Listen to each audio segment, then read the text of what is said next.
तर धाराशिवमध्ये शीतपेय प्यायल्यामुळे 2 नर्सेसला विषबाधा झाली आहे। गजानन महाराजांच्या वारीमध्ये वाटण्यासाठी ही शीतपेय दिली जाणार होती, मात्र त्याआधीच ही घटना घडल्यामुळे मोठी हानी टळली असं म्हणावं लागेल। दोन्ही नर्सेसवरती गॅलेक्सी रुग्णालयात उपचार सुरू आहेत। वारीमध्ये वाटलेल्या बाटल्या तत्काळ पोलीस आणि एफडीएच्या कर्मचाऱ्यांनी जप्त केल्या आहेत। हे शीतपेय कुठून आणलं आणि कोण वाटणार होतं याचा तपास सुरू आहे। धाराशिवमध्ये वारी दरम्यान वारकऱ्यांना हे शीतपेय वाटलं जाणार होतं, मात्र त्याआधीच 2 नर्सेसना हे शीतपेय प्यायल्यामुळे त्रास झालाय, विषबाधा झाली आहे आणि त्यामुळे हे वाटलं जाणारं शीतपेय कुणी आणलं याचा तपास केला जातोय। वारीत वाटलेल्या बाटल्या तत्काळ पोलीस आणि एफडीएच्या कर्मचाऱ्यांनी जप्त केल्या आहेत।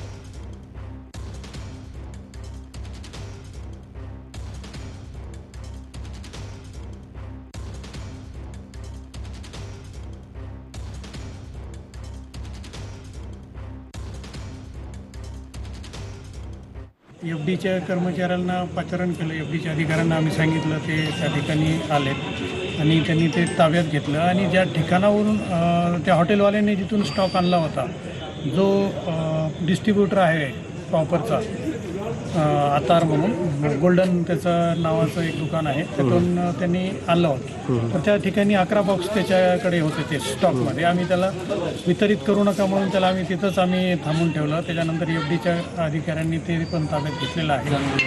परत जिल्हा रुग्णालयात दाखल झाले त्यावेळेस इथले जे वैद्यकीय अधीक्षक आहेत आणि सगळे मेडिकल ऑफिसर्स, सगळा स्टाफ इथे हजर होता। त्यांनी त्याला ट्रीटमेंट केली, परंतु फार थोड्या वेळामध्ये